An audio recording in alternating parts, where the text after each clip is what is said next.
Tapuson ang tinuig nga panagtapok sa mga estudyanteng Muslim sa syudad sa Panabo sa 5 kaadlaw nga selebrasyon sa Citywide Madrasa Musabaka 2025 o mas nailhan nga sports festival o school intramurals nga puno og kadasig og panaghiusa.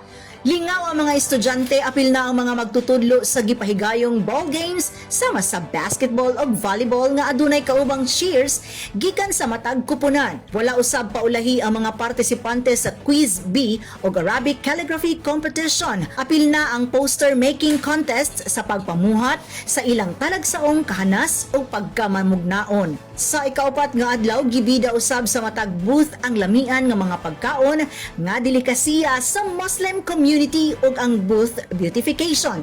Apil na ang pagbansay sa pinakahawod sa poster making contest ug Arabic calligraphy. Anaa ang dakong suporta sa LGU Panabo sa maong pagsaulog ug ang paghatag og dakong bili sa mga kabataang Muslim sa syudad sa Panabo nga maipakita ang ilang talagsaon ug pinasahi nga talento. Sa ulahi, kampyon ang Mahad Panabo Al-Islami gikan sa puro kay Mito Datu Abdul Gadia. Kauban sa kamera si Richard Ligtas. Kini si Dali Amat nagikan sa City Information Office Broadcast Services alang sa Frontline News Panabo. Importante, inform!